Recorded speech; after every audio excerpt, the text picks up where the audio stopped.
കഴിഞ്ഞ ദിവസമായിരുന്നു മലയാള സിനിമാ ലോകത്ത് തന്നെ ഞെട്ടിച്ചുകൊണ്ട് നടി രാധിക ശരത് കുമാറിന്റെ വെളിപ്പെടുത്തൽ പുറത്തെത്തിയത്.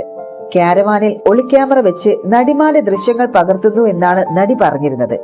ഇതിൽ തന്നെ എല്ലാ ഭാഷകളിലും സ്ത്രീകൾ ഇത്തരത്തിലുള്ള ബുദ്ധിമുട്ടുകൾ നേരിടുന്നുവെന്നും കുറ്റക്കാർക്കെതിരെ ശക്തമായ നടപടി വേണമെന്നാണ് നടി പറയുന്നത്. എന്നാൽ നടി ആക്രമിക്കപ്പെട്ട കേസിലെ പ്രതിയായ ദിലീപിനോടൊപ്പം എന്തുകൊണ്ട് ഒരുമിച്ച് ഒരു സിനിമയിൽ അഭിനയിച്ചു എന്ന ചോദ്യത്തിന് തപ്പിത്തടഞ്ഞായിരുന്നു നടിയുടെ മറുപടി. ചോദ്യം ഉയർന്നപ്പോൾ മറുപടി പറയുന്നതിൽ താരം അല്പം ബുദ്ധിമുട്ടുന്നതാണ് നമുക്ക് അഭിമുഖത്തിൽ കാണാൻ സാധിക്കുന്നത്. അദ്ദേഹം കേസിലെ പ്രതിയാണ്, കുറ്റം ഇതുവരെ തെളിയിക്കപ്പെട്ടിട്ടില്ല എന്നായിരുന്നു നടിയുടെ മറുപടി. കേസ് നടന്നുകൊണ്ടിരിക്കുകയാണ്. ഇത്തരത്തിൽ കുറ്റാരോപിതരായ നിരവധി ആളുകളുണ്ട്. എത്ര രാഷ്ട്രീയക്കാരുണ്ട്. സ്ത്രീകളോട് ചില രാഷ്ട്രീയക്കാർ മോശമായി പെരുമാറുന്നത് ഞാൻ എന്റെ കണ്ണുകൊണ്ട് കണ്ടിട്ടുണ്ട്. ക്യാരവാനിലെ ദൃശ്യങ്ങൾ ചോർത്തിയത് കണ്ടത് എന്റെ സെറ്റിലാണെന്ന് വെളിപ്പെടുത്തിയാൽ ഇതേ ചോദ്യം ചോദിക്കാൻ നിങ്ങൾ ധൈര്യപ്പെടുമോ എന്നും രാധിക മാധ്യമ പ്രവർത്തകരോട് ചോദിച്ചിരുന്നു. അതേസമയം കഴിഞ്ഞ ദിവസം നടി പറഞ്ഞത് ഇങ്ങനെയായിരുന്നു: എല്ലാ ഭാഷകളിലും ഇത്തരം പ്രശ്നങ്ങളുണ്ട്. കേരളത്തിൽ ഞാൻ കണ്ട ഒരു കാര്യമുണ്ട്. സെറ്റിലൂടെ നടന്നു പോകുമ്പോൾ കുറെ ആളുകൾ ചുറ്റും കൂടിയിരുന്ന് എന്തോ കണ്ടു ചിരിക്കുന്നു. ഞാനും അത് കണ്ടു.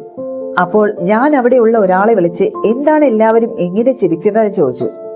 എല്ലാ ക്യാരവാനിലും ക്യാമറ വെച്ച സ്ത്രീകൾ വസ്ത്രം മാറുന്ന രംഗങ്ങൾ അവർ എടുത്തിരിക്കുന്നത് അപ്പോഴാണ് അറിയുന്നത്. ഓരോ നടിമാരുടെ പേരിൽ പ്രത്യേക ഫോൾഡറുകളുണ്ട്. ഏത് സിനിമയുടെ ലൊക്കേഷനിൽ വെച്ചാണ് ഇത് നടന്നതെന്ന് ഞാൻ പറയില്ല. ഏതെങ്കിലും ഒരു വ്യക്തിയെ മാത്രം കുറ്റപ്പെടുത്താനല്ല ഉദ്ദേശിക്കുന്നത്.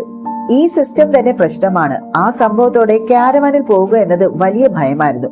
നമ്മളെ സംബന്ധിച്ച് ക്യാരവാൻ ഒരു സ്വകാര്യ ഇടമാണല്ലോ. അപ്പോൾ തന്നെ ഞാൻ അവിടെ ശബ്ദമുയർത്തി. ക്യാരവാനിനുള്ളിൽ ഒരു ക്യാമറയെങ്കിലും ഉണ്ടെങ്കിൽ ഞാൻ ചെരുപ്പ് കൊണ്ട് അടിക്കുമെന്ന് പറഞ്ഞു. ഭാഷയുടെ പ്രശ്നങ്ങൾ ഉണ്ടായിരുന്നെങ്കിലും എനിക്ക് പറയാനുള്ളത് ഞാൻ പറഞ്ഞു. അതിനുശേഷം ക്യാരവാനിലേക്ക് പോകാതെ റൂമിലേക്കാണ് പോയതെന്നും രാധിക വ്യക്തമാക്കുന്നു. നടിമാരുടെ കഥകൾ മുട്ടുന്നത് ഞാൻ ഒരുപാട് കണ്ടിട്ടുണ്ട്.